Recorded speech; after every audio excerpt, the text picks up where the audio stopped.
This is the Organizational Development Strategy Overview by Mark Flincham. As we begin our strategic journey to develop a new culture within our company, we need to take several steps together, and I would like for everyone to follow along as we get familiar with the things we need to do in order to make the changes we have agreed we need. The first step would be to define assumptions. We want to make sure we're all coming from a common place and that we don't have assumptions about the form of what we are going to develop together that we have not vetted in front of the entire audience. The first major step to become organized around is to work on a vision together. We will be dividing into vision work groups that are seeded from multiple areas. We will have a lot of representation from senior leadership and the first level down of their direct report staff to work on the vision of what our company can be. From that, we will come back together as a larger group, and the senior people will agree and come to a consensus on the vision statement for our company's culture, and think of it as a mission statement, if you will, for our organizational development. From that statement, we will define both short and long-term initiatives to let us realize that vision. And then the very first thing after that would be to develop and deliver training that enables people to understand how and why we would be doing these initiatives that we have defined.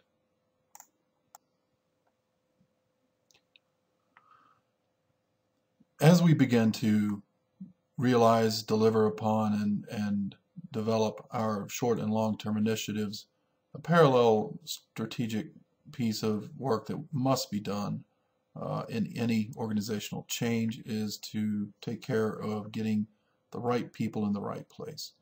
And in line with this, we will need to develop role competencies and develop our people to meet the challenge before them as they turn into the organization that we have envisioned.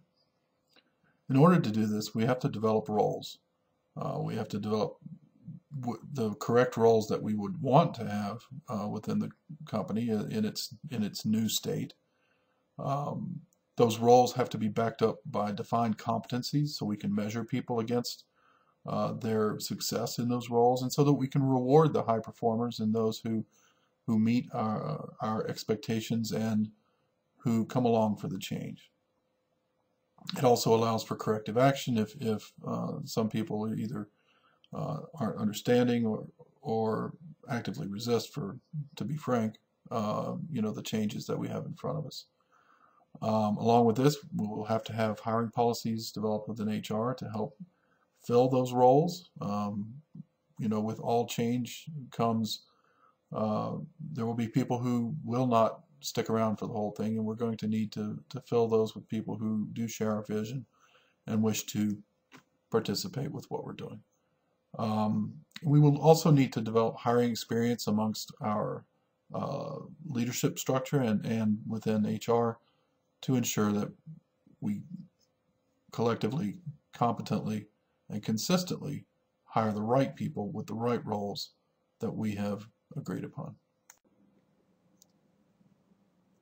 Once we have completed our work of defining roles and getting the correct competencies and roles built into our organization, we're going to then wish to move to a team structure that allows us to nurture and use those roles to effectively run our business and to run our organization and build our culture in the manner that we have decided within our vision. To that point, team structure is highly important, and we're going to have to do some things in order to build those teams. Number one with the bullet is developing leader skills and leadership skills. If our leadership structure, especially our frontline managers on up through the director and senior leadership levels, are not educated and have the correct skills in the type of team structure we have built, it will be a challenge for them to operate in that environment, and it will be a challenge for the organization to move forward and to accept the change and to lead our very valuable people in moving forward from this change. To support them, we would also need to develop oversight policies, procedures. They need guidance, and they need the structures that will help them be successful. Much of that will come from HR. However, within each department, there will definitely need to be specific guidance for leadership in certain situations. The other important factors that we need to do around teams are to facilitate inter-team communications and to define competitive goals and rewards. We can foster change and have open, attractive policies and procedures in place, and they will be well accepted if good communication and team competitiveness are encouraged. So the critical success factors for this organizational change and cultural development come down to a few really important things. Staff commitment, number one. Our staff, our leadership structure, all have to buy in, be committed, and share the vision to move us forward. In addition to that, we'll need the support of the board, the continued support of the board, and the active support of the board. We need active engagement from all of our leaders, top to bottom, bottom up.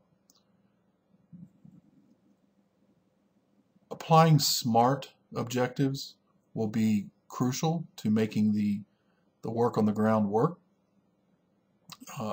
If our objectives are specific, measurable, achievable, relevant, and timely, they have a high chance of having a high degree of success.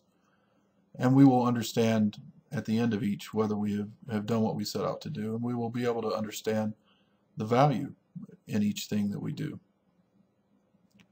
The last thing that is highly critical to success is communication, and it needs to be timely communication with the entire company from leadership.